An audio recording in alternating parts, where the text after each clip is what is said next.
আর এই কোরআনের হেফাজতের দায়িত্ব নিয়েছেন একমাত্র আল্লাহ সুবহানাহু ওয়া তাআলা। কিয়ামত তক কোন ব্যক্তি কোরআনের একটা অক্ষর, একটা নক্তাও পরিবর্তন করতে পারবে না। সুবহানাল্লাহ, এটা আল্লাহ সুবহানাহু ওয়া তাআলার ওয়াদা। আল্লাহ সুবহানাহু ওয়া তাআলা কোরআনের মধ্যে ওয়াদা করেছেন যে এই কোরআন, যে রব্বুল আলামিনের পক্ষ থেকে যে কোরআন নাযিল হয়েছে, সেই কোরআন এটা আল্লাহ সুবহানাহু ওয়া তাআলা নিজেই হেফাজত করবেন, নিজেই এর রক্ষণাবেক্ষণ করবেন।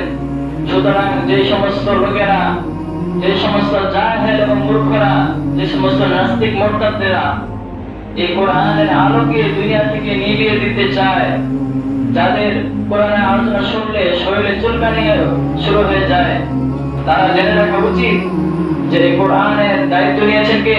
আল্লাহ সুবহানাহু ওয়া তাআলা।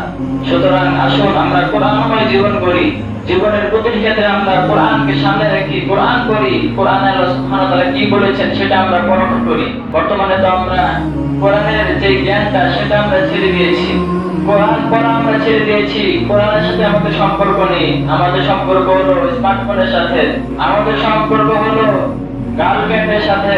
আমরা নিজেদের জীবনকে কোন পথে নষ্ট করছি, ধ্বংস করছি, অথচ আমাদের জীবনের মূল্যায়ন অনেক বেশি, আমাদের জীবনের গুরুত্ব অনেক বেশি।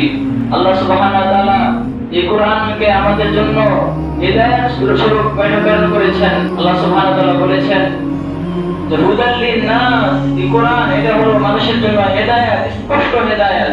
কোন ব্যক্তি যদি এই কোরআনের অনুসরণ করে তাহলে সে অবশ্যই হিদায়াতের পথে থাকতে পারবে এবং এই কোরআনই তাকে সঠিক পথ প্রদর্শন করবে, সঠিক পথে তাকে পরিচালিত করবে। তো আমরা সকলে ইনশাআল্লাহ এই কোরআনকে মানতে, কোরআনের প্রমাণ করতে যাচ্ছি তো ইনশাআল্লাহ। আল্লাহ সুবহানাহু ওয়া তাআলা আমাদের সবাইকে কোরআনের উপর পরিপূর্ণরূপে আমল করার তৌফিক দান করুন। সকলে বলে আমিন।